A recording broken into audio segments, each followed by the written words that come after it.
د ایران ولسمشر ابراهیم رئیسی ومړ. سلام د انس میډیا درنو مینوالو ستړي مشئ. که چیرې زموږ چینل ته نوي راغلي زموږ چینل در سره سبسکرایب کړئ.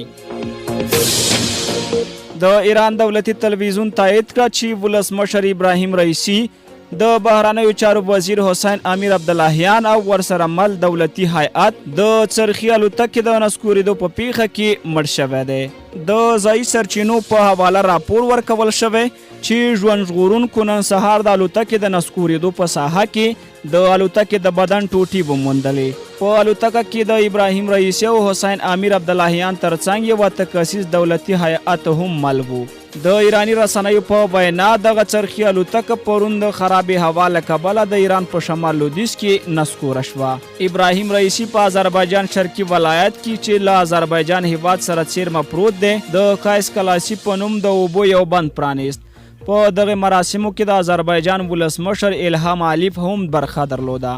د الوتکه تبریز ته د ستنېدو په حال کې وه چې ظاهرا د جلپا په نوم د یوې غرنۍ او ځنګلي سیمې د تیریدو په حال کې نسکوره شوه. تسنیم خبري اژانس د الوتکې د نسکورېدو د ساحې تازه ویډیو خپره کړې چې ښکاري دغه الوتکه څو ټوټې شوې ده. تسنیم خبري اژانس د پیښې له ساحې 3 بعدي ویډیو هم خپره کړې چې له مخې الوتکه پر یوه غرنۍ سیمه کې چې په ځنګلونو پوښلې ده سقوط شوې ده. د ایران حکومت ویلي چې دغه الوتکه د 3 الوتکو په کاروان کې شامل وه او د دوی نور الوتکې په خوندیتوب په تبریز کې ښکته شوي دي. د ایران رهبر آیت الله علي خامنه‌ای پرون ویلي د ایران خلک دې اندېښنه نه کوي ځکه د په وینا د دغه هیواد په چارو کې به هیڅ ځنډ او خنډ رانشي.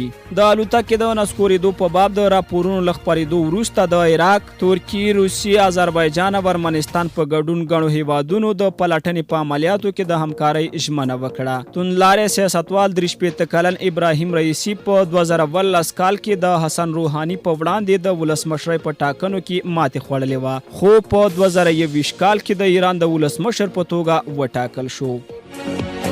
له ملتیا واورېدنې مو نړۍ مننه. تر بیا ښې چارې.